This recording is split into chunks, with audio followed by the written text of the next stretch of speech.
오늘 받으실 말씀 갈라디아서 2장 11절에서부터 16절 말씀을 우리 다 같이 한 목소리로 합독하겠습니다. 우리 11절 말씀부터 같이 읽습니다. 시작.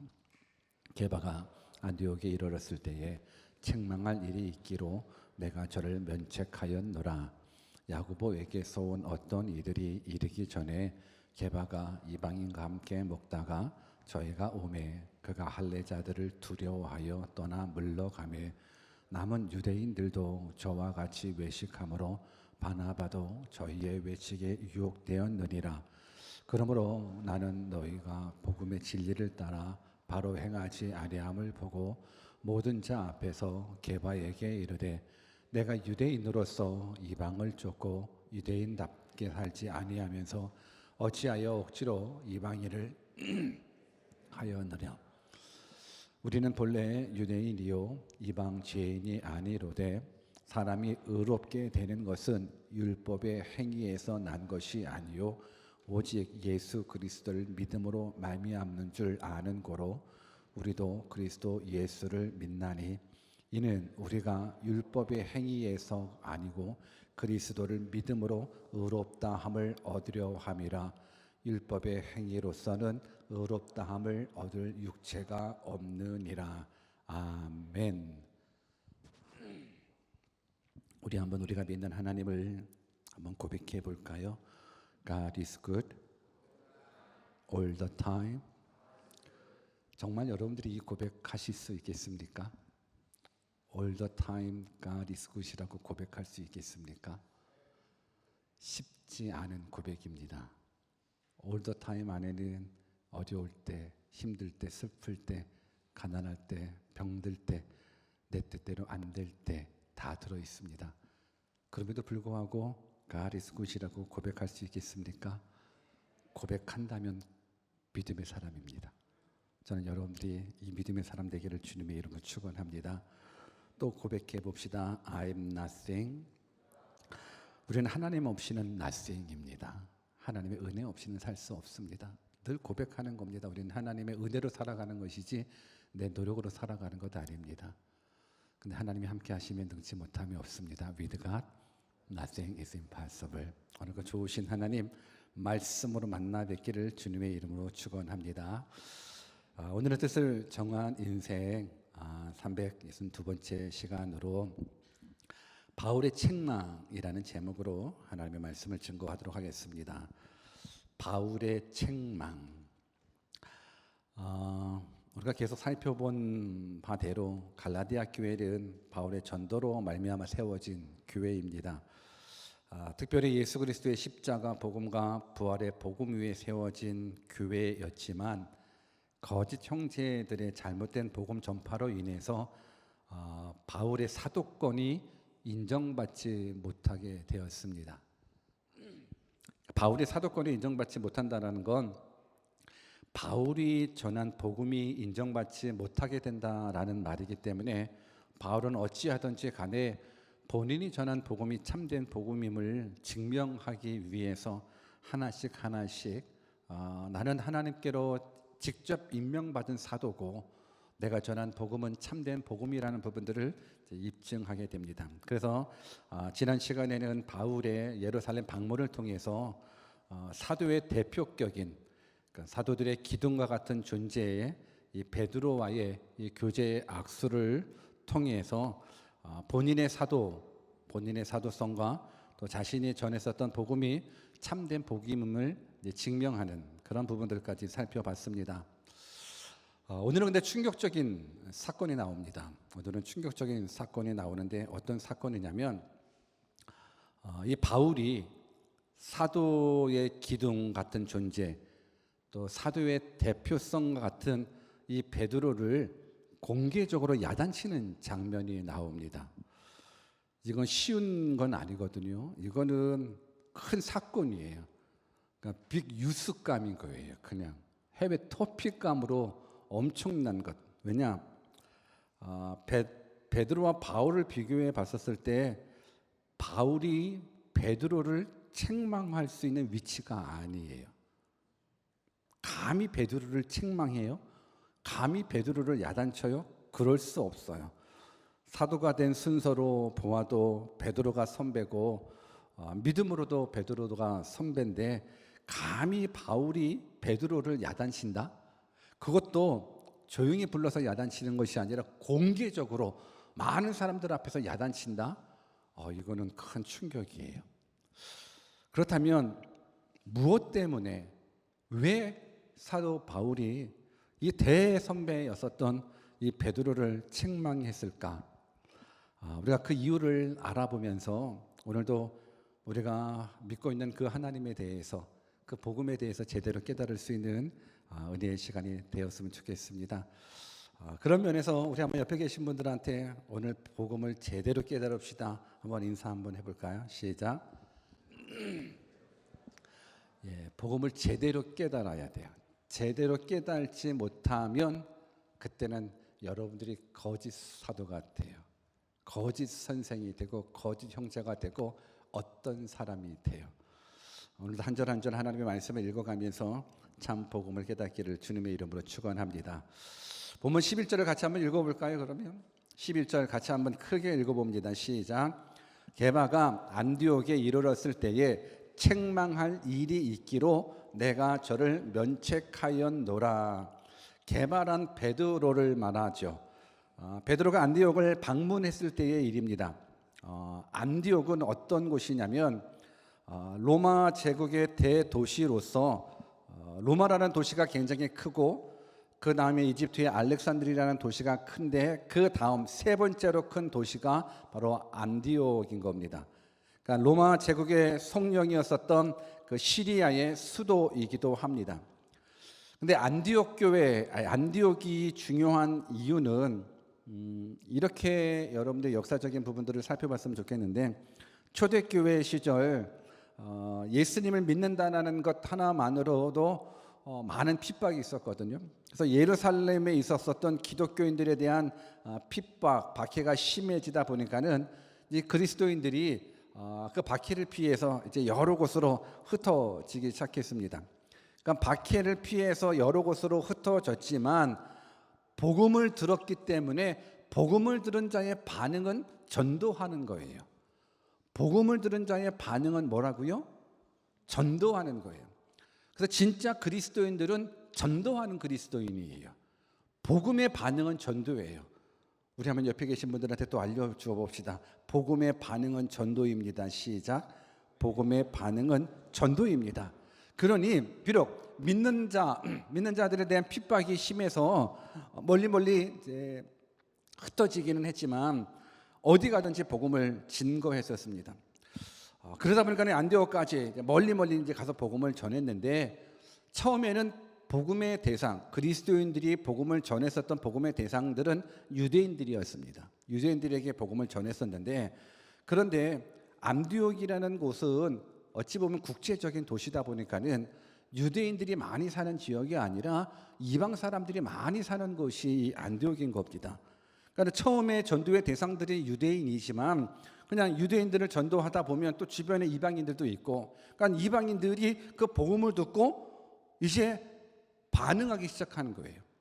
예수 그리스도의 십자가의 복음을 듣고 예수 그리스도의 부활의 복음을 듣고 반응하며 나도 예수님 믿겠다고 하는 사람들이 늘어가기 시작하는 겁니다. 그러다 보니까는 기독교 역사상 처음으로 이방인들이 그러니까 이방인들이 다수였었던 교회가 바로 이 안디옥 교회인 겁니다. 이때 예루살렘 교회는 이방인 교회로 만들어졌었던 이 안디옥 교회에 대한 소식들을 듣고 이제 바나바를 파견하게 됩니다. 뭐야? 안디옥에 교회가 세워졌어? 안디옥에 하나님을 믿지 않는 이방인들에 의해서 교회가 세워졌어? 그들이 많아졌어? 그럼 한번 봐봐봐. 어떻게 된 일인지. 그래서 바나바를 파송을 했는데 근데 바나바가 그 안디옥 교회에 와서 보니 하나님의 임재가 경험되는 거예요. 이방인들도 하나님을 믿는구나. 이방인들도 예수님을 믿는구나. 이방인들도 예수님이 나의 주인이고 나의 구원주고 나의 하나님이다 믿는구나 라는 부분들을 깨닫고 안디옥에 머물러서 이제 그 교회를, 쉽게 말해서 안디옥 교회의 담임 목사가 돼버린 거예요. 목회를 하는 거예요.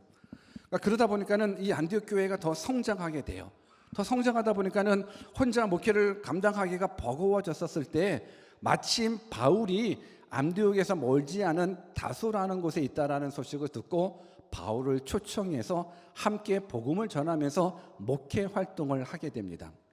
근데 이 두 사람이 얼마나 사역을 효과적으로 잘했는지 복음의 열매들이 맺게 되었습니다. 그러다 보니까는 이 안디옥에 있는 성도들, 안디옥에 있는 예수님의 제자들, 이들을 향하여 어떤 별명이 붙었냐면 그리스도인이라는 별명이 붙기 시작한 것이 바로 이 안디옥 교회인 거예요. 이 내용이 사도행전 11장에 나오거든요. 얼마 되지 않으니까 사도행전 11장 22절에서 26절을 한번 읽어보면서 지금까지 제가 말씀드렸었던 그 맥락을 한번 찾아 경험해 봤으면 좋겠습니다. 22절부터 26절 한번 같이 읽어볼까요? 시작. 예루살렘 교회가 이 사람들의 소문을 듣고 바나바를 안디옥까지 보내니 저가 이르러 하나님의 은혜를 보고 기뻐하여 모든 사람에게 굳은 마음으로 주께 붙어 있으라 권하니 바나바는 착한 사람이요 성령과 믿음이 충만한 자라. 이에 큰 무리가 주께 더하더라. 바나바가 사울을 찾으러 다소에 가서 만남에 안디옥에 데리고 와서 둘이 교회에 1년간 모여 있어 큰 무리를 가르쳤고 제자들이 안디옥에서 비로소 그리스도이라 일컬음을 받게 되었더라. 제가 말씀드린 부분들은 이제 성경을 우리가 읽어가면서 이제 검토한 부분들이거든요.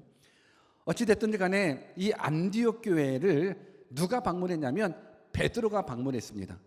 근데 베드로가 이 안디옥 교회를 방문했는데 바울이 이 베드로를 대놓고 책망하는 사건이 벌어져요. 왜 바울이 베드로에게 대놓고 책망했을까? 그 이유가 12절에 나와요. 우리 12절을 같이 한번 읽어보겠습니다. 시작. 야고보에게서 온 어떤 이들이 이르기 전에 게바가 이방인과 함께 먹다가 저희가 오매 그가 할례자들을 두려워하여 떠나 물러가매. 이방인 교회가 이렇게 예수님을 잘 믿고 있어? 이렇게 성장하고 있어? 그래서 베드로가 안디옥 교회를 방문하게 됩니다. 대사도였었던 베드로가 안디옥 교회를 방문하다 보니 안디옥 교회 차원에서도 너무 큰 영광인 거예요.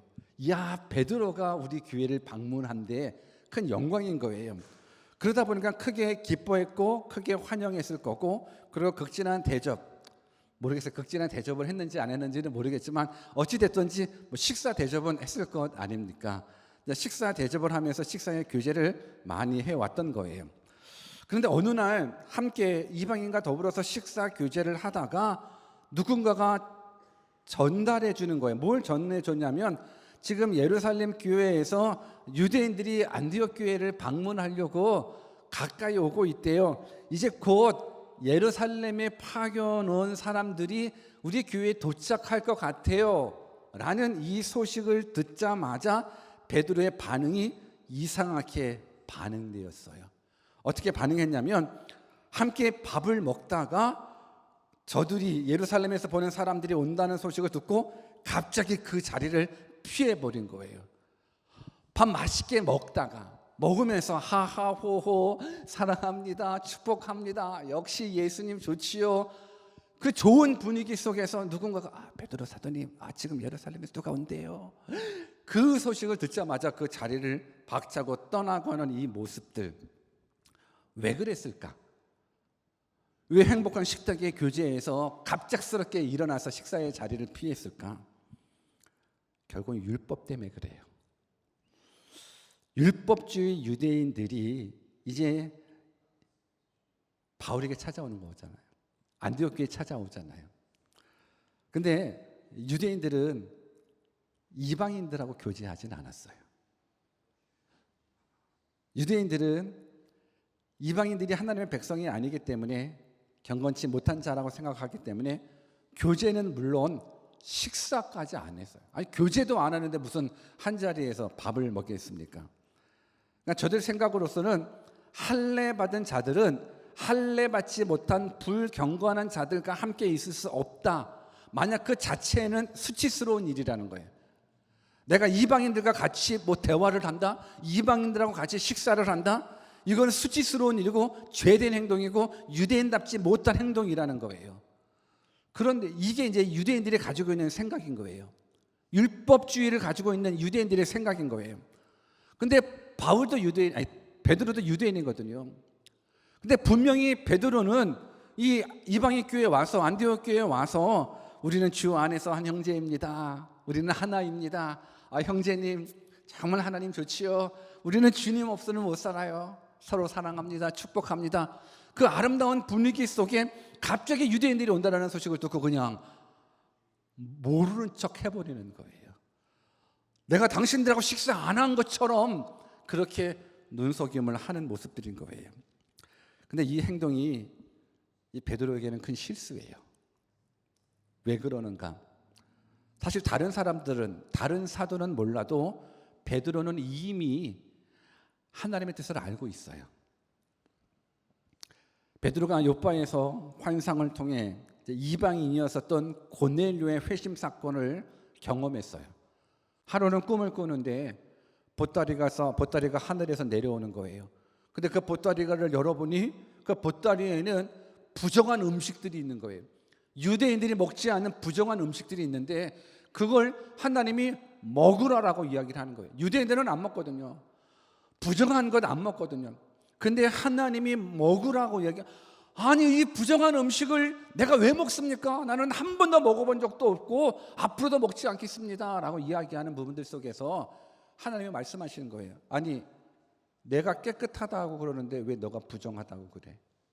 그러니까 결국은 이 환상은 뭐냐면 이방인들에게도 복음이 들어간다라는 이 모습들 베드로는 경험한 거예요. 이스라엘 백성들은 생각했어요. 자기들만 구원받는 백성이라고 생각했어요. 자기들만 구원받는 선택된 백성이라고 생각을 했어요. 이방인들에게는 구원이 없다라고 생각했어요. 오직 이스라엘 백성들만, 오직 유대인들만, 율법을 잘 지키는 유대인들만 영원한 생명을 얻는다라고 생각을 했었어요. 이방인들에게는 구원이 없다라고 생각을 했었는데, 근데 하나님께서는 베드로를 통해서 이방인들도 내가 구원할 거라는 사인을 주셨어요. 이미 베드로는 알아요. 하나님께서 이방인들을 구원해 주신다라는 부분들. 근데 지금 이방인들하고 식사에 교제를 하다가 율법주의자들이 온다라는 것, 그 모습 속에서 무서워서 두려워서 그 자리를 피했다라는 부분들은 뭐냐면 결국 이 베드로는 복음의 행동에서 멀어진 행동인 거예요. 복음보다는, 하나님의 뜻보다는 율법을 선택했었던 이 베드로의 모습에 바울이 크게 책망한 거예요. 근데 바울이 개인적으로 베드로를 불러서 책망한 것이 아니라 대놓고 사람들 앞에서 책망한 이유가 있었어요. 왜 그러냐면 복음의 진리를 바로 전해야 될 사도가 복음의 진리를 알면서도 잘못 행동했기 때문에요. 복음의 진리를 알면서도 잘못 행동했기 때문에 대놓고 책망을 했어요. 근데 단지 복음을 알고 복음의 진리를 깨달았고 복음의 진리대로 안 살았기 때문에 베드로만을 야단친 부분들이 아니라 대놓고 크게 야단칠 수밖에 없는 이유가 있었어요. 왜 그러냐면 이 문제는 베드로의 문제로만 끝나지 않기 때문에 그래요. 죄라는 건 전염성이 있어요. 안디옥 교회 안에 잘못된 복음이 전파되었을 때 그냥 그 잘못된 복음이 그냥 들어왔다가 그냥 사라지는 부분들이 아니라 잘못된 복음이 확산되니까 문제가 되는 거거든요. 오늘 베드로의 이 잘못된 모습은 베드로만으로 끝나지 않았어요. 보면 13절을 같이 읽어볼까요? 같이 읽습니다. 시작. 남은 유대인들도 저와 같이 외식함으로 바나바도 저희의 외식에 유혹되었느니라. 그 결과가 너무 비참한 거예요. 베드로 한 사람의 문제로 끝나지 않았어요. 베드로의 행동은 믿음이 연약한 다른 유대인들뿐만 아니라 심지어 안디옥 교회를 담임하고 있는 담임 목사였었던 바나바까지에게도 영향을 미쳤던 거예요. 그러니까 이 베드로의 이 외식의 이 유혹을 그 식탁에서 다 어떻게 보면 복음을 제대로 깨닫지 못하는 믿음 없는 반응을 베드로도 했고 바나바도 했고 그 주변에 같이 있었던 남은 유대인들도 했다라는 부분들인 거예요. 이래서 바울이 단단히 야단친 거예요. 한 사람으로 끝나지 않더라고요. 생각해 보십시오. 바나바마저도 넘어졌어요. 담임 목사마저도 넘어졌어요. 그 복음을, 예수 그리스도의 그 복음을 증거했었던 이 베드로도 넘어지고 바나바도 넘어지는 이 모습 속에서 우리가 다시 한번 깨달아야 돼요.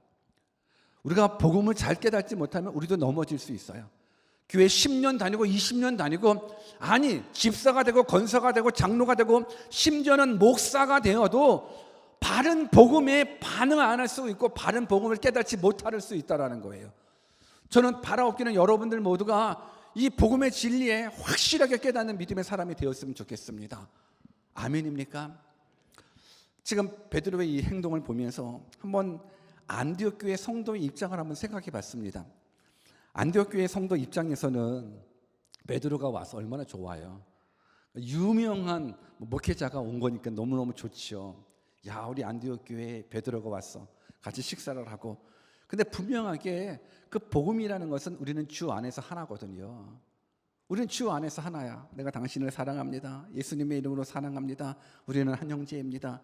그런데 이렇게 사랑을 나누고 있다가 갑자기 예루살렘에서 파견 나온 율법주의자들이 온다라는 말 듣고 베드로가 떠나요. 유대인들도 떠나고 바나바도 떠나요. 그럼 그 식탁에 같이 앉아 있었던 안디옥 교회 성도들은 어떨 것 같아요? 그 마음이, 뭐야, 나 사랑한다며, 우리는 하나라며, 뭐 쇼한 거야? 쇼한 거야? 그 거짓이야? 분명히 이게 상처, 물론 성격에는 그런 부분들은 없지만 그렇잖아요. 그냥 같이 이제 식사를 하면서 주 안에서 하나라고 사랑한다고 얘기하는데 갑자기 식사 자리를 그냥 해서 나 너 모르는 사람처럼, 그런 거 있잖아요. 요즘 말 쌩 깐다는 아니 모른다라는 부분들로 하니까 이 안디옥 교회 성도 입장에서는 얼마나 마음이 불편하겠습니까? 그런데 안디옥 교회가 받을 그 마음의 상처보다도 더 중요한 것이 있습니다. 더 중요한 것이 있어서 바울이 베드로를 야단친 거예요. 그 중요한 건 뭐냐면 결국은 복음의 훼손이에요. 베드로가 했었던 행동은 복음을 훼손시킨 거예요. 왜냐? 분명히 예루살렘 총회에서 율법을 지켜야지만 구원받는다, 최소한 할례를 받아야지만 구원받는다라는 그 율법주의자들의 의견이 예루살렘 총회에서는 묵살된 거거든요. 아니다. 율법을 지켜야 구원받는 것이 아니라 오직 우리가 구원받는 것 오직 믿음으로 말미암아 구원받는 거다. 율법을 지켜야 구원받고 할례를 받아야지 구원받는다? 아니다. 그 말에 굉장히 마음이 불편했었던 사람들은 율법주의자예요. 그래, 예수님은 믿기는 믿지만 그래도 율법을 지켜야지 구원받는 거 아니야? 할례를 받아야지 하나님의 백성이 되는 거 아니야? 근데 아니라는 부분들을 예루살렘 총회에서 결정이 났다라는 거예요. 아니다. 율법을 지켜야 구원받는 것 아니라 믿음으로 구원받는다. 그런데 그렇게 결정이 났음에도 불구하고 지금 베드로의 행동은 뭐예요? 율법주의자들이 무서워서 그 자리를 피했었던 이 베드로와 바나바의 모습은 다시금 그 율법주의자들에게 힘을 실어주는 격이 되는 거예요. 율법으로 말미암아 구원받는 것이 아니다라고 이야기했음에도 불구하고 이방인들에게도 구원이 전파되고 있다는 것을 경험했음에도 불구하고 이 율법주의자들이 무서워서 두려워서 그 자리를 피했다는 부분들, 이 부분들은 복음을 훼손시키는 부분들이 되기 때문에 바울이 크게 야단할 수밖에 없는 부분들인 겁니다. 여러분, 안디옥 교회는 이방인 교회를 대표하는 교회예요. 근데 이 안디옥 교회에 율법주의자들이 다시 와서 이방인과 유대인들을 가로나르고 그래서 율법을 또 지켜야지만 구원받는다라고 이야기를 한다 그러면 이제는 안디옥 교회를 통해서 전 세계로 이제 복음이 흘러가는데, 우리가 한국 교회 이름들 보면 안디옥 교회라고 있지 않습니까? 왜 그러냐면 안디옥 교회를 그 안디옥 교회를 담임하시는 목사님들은 대부분 동일할 거예요. 우리 교회가 선교하는 교회 제자라는 거거든요. 안디옥 교회는 선교하는 교회 대명사처럼 여겨지는 건데, 근데 안디옥 교회가 율법주의자들의 힘에 의해서 그 복음이 훼손되어진다 그러면 이건 전 세계의 복음이 훼손될 수밖에 없는 부분들인 거예요. 우리 본문 14절을 같이 한번 읽어볼까요? 우리 한번 크게 한번 또 14절 읽어보기를 원합니다. 같이 읽습니다. 시작. 그러므로 나는 저희가 복음의 진리를 따라 바로 행하지 아니함을 보고 모든 자 앞에서 게바에게 이르되 내가 유대인으로서 이방을 쫓고 유대인답게 살지 아니하면서 어찌하여 억지로 이방인을 유대인답게 살게 하려 하느냐 하였노라. 지금 바울이 화난 이유는 저희가 복음의 진리를 따라 바로 행하지 않기 때문에 그런 거예요. 복음의 진리에 따라 바로 행하지 않는 이 베드로를 모든 사람들 앞에서 책망한 거예요. 인간적으로 베드로를 무시해서 했었던 책망이 아니에요. 감히 어떻게 바울이 베드로를 책망할 수 있겠습니까? 책망할 위치 안 돼요. 그러나 책망할 위치는 안 되지만 책망할 수밖에 없는 이유는 복음의 진리 때문에 그런 거예요. 베드로나 바울이나 그들은 이미 복음의 진리 안에서 교제의 약수를 나눈 사람인 거예요. 특별히 바울은 이 복음의 진리를 예수 그리스도로 말미암아서 들었었던 사람인 거예요. 예수 믿는 사람들을 핍박하러 갔었던 그 바울이 예수님을 만나서 확실한 복음을 듣고 이 복음에 대해서는 생명 내거는 거예요. 그러니까 복음에 대해서 너무 확실하다 보니까는 바울이 어떤 얘기까지 해줬냐면 하늘에서 내려온 천사라 할지라도 내가 전한 복음, 예수님께서 나에게 말씀해 주셨던 그 복음 외에 다른 복음을 전하면 저주를 받을지어다 라고 이야기할 정도인데, 하물며 율법으로 말미암아서 구원받는다라는 부분들이 이제 무너졌는데, 지금 베드로는 다시금 율법주의를 따라 행동하는 이 모습을 볼 때 바울이 화 안 날 수는 없는 거거든요. 왜요? 바울은 확실하게 알아요. 복음이 무엇인지 깨달을 수밖에 없어요. 깨달았기 때문에 그럴 수밖에 없는 거예요. 베드로의 그런 행동은 율법주의자들 편에 들어서는 거기 때문에 이건 뭐 대선배이고 사도이고 할지라도 강하가 책망할 수밖에 없어요. 여러분, 우리가 받은 그 복음은 그냥 깨달아지는 것으로 끝나는 것이 아니에요. 지금 바울이 베드로에 대해서 화난 건 복음의 진리에 일치하지 않는 행동을 했기 때문에 그런 거예요. 저는 여기에서 우리에게 한번 질문 한번 해보고 싶어요. 아까 복음은 전도한다라는 부분들로 말씀을 드렸듯이 복음의 진리를 깨닫는 사람들은 그 삶과 일치돼야 돼요. 오늘 왜 세상 사람들에게 그리스도인들이 욕먹는지 아십니까? 복음의 진리를 깨닫기는 깨달았는데 삶이 복음의 진리와 일치하지 않았기 때문에 그래요.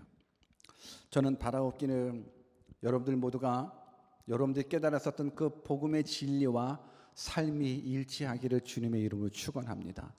이게 진짜 믿음의 사람입니다. 그러면서 사도 바울이 다시금 복음이 무엇인지를 강하게 말씀해주고 있습니다. 결론적인 부분이거든요. 15절과 16절 같이 한번 읽어봅니다. 같이 읽습니다. 시작. 우리는 본래 유대인이요 이방 죄인이 아니로되 사람이 의롭게 되는 것은 율법의 행위에서 난 것이 아니요 오직 예수 그리스도를 믿음으로 말미암는 줄 아는 고로 우리도 그리스도 예수를 믿나니 이는 우리가 율법의 행위에서 아니고 그리스도를 믿음으로써 의롭다함을 얻으려 함이라. 율법의 행위로서는 의롭다함을 얻을 육체가 없느니라. 저는 바라옵기는 15절 16절 말씀 가운데 복음의 진리를 바로 깨닫는 믿음의 사람들이 여러분들이었으면 좋겠습니다. 지금까지는 말씀 시간에 졸았다면 지금부터는 졸면 안 돼요. 지금까지는 여러분들이 딴 생각했다 그러면 지금부터는 딴 생각하면 안 돼요. 왜? 바울이 생명 내걸고 전했었던 복음의 메시지가 이것이기 때문에 그래요. 지금 바울이 말해요. 우리는 본래 유대인이요 이방죄인이 아니다라고 이야기를 해주고 있습니다. 이는 무슨 말이냐면 유대인은 모두가 의인이고 이방인은 모두가 다 죄인이라는 그런 뜻은 아닙니다. 이거 너무 교만하잖아요. 그냥 유대인들은 다 의인이고 이방 사람들은 다 죄인이다, 그런 부분들은 아니고, 유대인들은 모세의 율법을 가지고 있기 때문에, 그러니까 유대인들 생각에서는 율법을 가지고 있기 때문에 하나님의 백성이다라고 생각을 하는 거예요. 그리고 그 율법을 가지고 있기 때문에 하나님의 자녀가 되어 영원한 생명을 얻을 수 있다라고 생각을 하는 거고, 이방인들은 모세의 율법이 없기 때문에 율법을 안 지킨 거잖아요. 율법을 안 지킨 거기 때문에 저들은 죄인이 되는 거예요. 그러니까 유대인들 생각에서 죄인이다 아니다를 무엇으로 판가름하냐면 율법에서 판가름하는 거예요. 나는 모세로부터 율법을 받았다. 율법을 받은 건 하나님의 자녀다. 하나님의 자녀는 구원받는 자녀다. 고로 우리는 영원한 생명을 얻을 수 있다. 왜? 율법을 받았기 때문에. 근데 이방인들은 모세의 율법을 받지 않았다. 율법을 받지 않았기 때문에 율법을 안 지켰다. 율법을 안 지켰기 때문에 저들은 죄인이다. 저들은 죄인이기 때문에 당연히 지옥에 간다. 라는 이 이분법적 사고를 가지고 있는 모습인데 바울은 말하는 거예요. 그거 아니다라는 부분들인 거예요. 비록 우리는 율법을 가진 하나님의 백성이지만 우리가 구원받는 것, 우리가 영원한 생명을 얻는 건 율법을 가졌고 율법을 지켰기 때문에 구원받는 것 아니고 이방인 차원에서는 율법이 없고 율법을 안 지켰기 때문에 지옥 가는 것이 아니라 성경 말씀에는 오직 예수 그리스도를 믿음으로 말미암아서 우리가 구원받는다라는 부분들을 말씀해 주고 있는 거예요.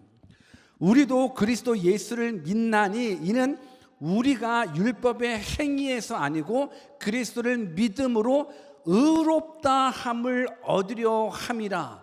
그러면서 율법의 행위로서는 의롭다 함을 얻을 육체가 없다라고 이야기해 주고 있는 겁니다. 그러니까 결국은 내가 율법을 받았기 때문에 구원받은 것이 아니에요. 율법을 지켰기 때문에 구원받은 것이 아니라는 거예요. 그러니까 쉽게 말해서 율법을 이렇게 생각하면 더 좋을 것 같아요. 한 번쯤은 치과에 한번 가보셨으리라 생각을 합니다. 치과에 가보면 벌려요. 하면 벌리죠. 그러면 치과 의사가 뭐부터 하냐면 동그란 그 조그만 거울을 입안에 넣고 충치가 어디 있는가 점검하지 않습니까? 그래요, 안 그래요? 한 번쯤은 경험해봤죠. 율법이 바로 치과 의사가 가지고 있는 그 작은 거울과 같은 부분들인 거예요. 그걸 가지고서는 충치가 어디 있는지를 체크하는 부분들인 거지 그 조그마한 유리거울 가지고 충치를 치료하지는 않거든요. 혹시 여러분들이 경험하셨던 치과 중에 그 거울 가지고 뽑고 그 거울 가지고 충치를 치료한 치과 의사가 있다 그러면 당장 신고하십시오. 제정신이 아닙니다. 그렇게 할 수도 없고 율법이 바로 그건 거예요. 율법은 바로 충치가 여기 있구나만 아는 거예요. 죄가 바로 여기에 있구나를 아는 거예요. 그 죄를 치유할 수 있는 능력은 율법에 없어요. 근데 이스라엘 백성들 유대인들의 생각으로서는 나는 율법을 받았으니까 율법을 그래도 지켰으니까 나는 구원받는다라고 이야기를 하는 거예요. 아니요. 성경은 분명하게 얘기해요. 율법을 지키기 때문에 구원받는 것이 아니라 어떻게?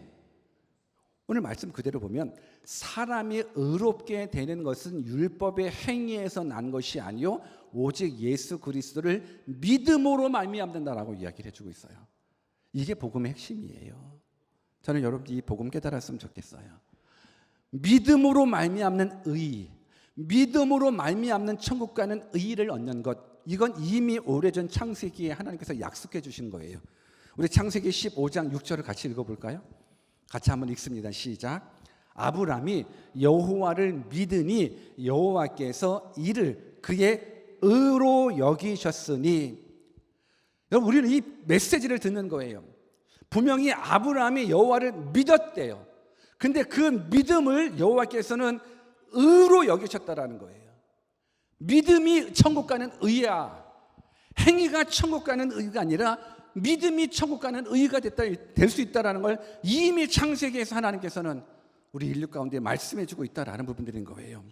그래서 바울이 전했었던 그 복음이 뭐냐면 하나님의 절대적인 은혜인 거예요. 하나님의 절대적인 은혜. 왜? 믿음을 천국 가는 의로 하나님께서 여겨주셨기 때문에. 그래서 우리가 율법의 행위에서가 아니고 그리스도를 믿음으로 의롭다함을 얻으렸다라는 것. 이게 바로 칭의가 되는 거예요. 의롭다함을 얻는다라는 거예요. 원래는 안 의로워요. 원래는 다 죄인이에요. 우리 한번 옆에 계신 분들한테 당신과 저는 다 죄인입니다. 한번 인사해 볼래요? 시작. 다 죄인이에요. 아무리 착하게 생긴 사람도 다 죄인이에요. 아무리 선하게 생긴 사람 다 죄인이에요. 아무리 율법을 다 지켰도 다 죄인이에요. 우리 모두는 다 죄인이에요. 그런데 칭의는 뭐냐면 하나님께서 그 죄인을 의로 여겨주셨다라는 거예요. 그러니까 쉽게 말해서 비록 내가 죄인이지만, 지옥 가는 죄인이지만, 하나님의 법정에서 하나님이 재판장 대주시는데 그 하나님께서 죄인인 우리를 향해서 그래, 그냥 죄 없다고 해줄게, 무죄를 선포해 주신 것이 칭의가 되는 거예요. 근데 여기에 대해서 혹시 여러분들 하나님, 재판관님, 내가 죄가 있는데 무슨 죄 있는데 죄 없다고 그래요, 그냥 죄값 받게 해주세요, 이게 사실 더 공의롭죠. 그렇지 않아요? 죄가 있는데 죄가 없다라고 이야기를 해주는 건 이거 좀 그렇잖아요. 그런데 만약에 하나님께서 죄가 있는데 그래 너 말대로 그래, 너 죄 있으니까 죄인이다, 로 땅 너는 죄인, 그리고 지옥행 하면 이게 없어요. 이건 이 땅에서의 무기징역이랑 이 땅에서의 사형으로 끝나는 부분들이 아니에요. 늘 말씀드리지만 지옥은 100만 년, 1000만 년 동안 살다가 나오는 곳이 아니에요.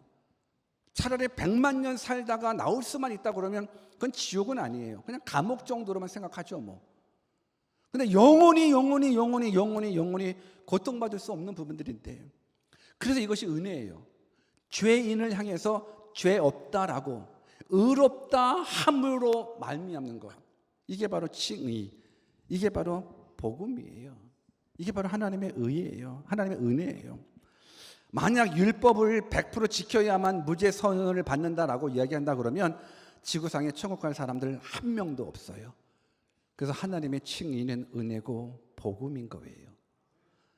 이 복음을 우리가 들은 거예요. 이제 이 복음을 들었다 그러면 이제 복음에 반응하셔야 되는 거죠. 말씀을 정리할게요. 바울이 왜 이렇게 화가 났을까? 그리고 감히 베드로에게 어떻게 이렇게, 아니 혼낼 거면 그냥 조용히 혼내야지. 그렇잖아요. 우리 중에서도 오늘 설교 시간에 존 사람 있죠? 존 사람 있어요, 없어요? 있어요. 근데 존 사람 일어나세요. 아니 어떻게 졸고 있어요? 일어나세요. 당신이 졸면 어떻게 해요? 라고 만약에 대놓고 혼낸다 그러면 그 사람 다음 주에 교회 나와요, 안 나와요? 교회 안 나와요. 교회 안 나와요. 대놓고 야단치는데 어떻게, 정말 믿음이 있으면 나오죠. 영생의 말씀이 이곳에 있는데 내가 어딜 가겠습니까? 근데 믿음이 없으면 안 나오죠. 지금 바울이 대놓고 야단치는 거예요. 왜?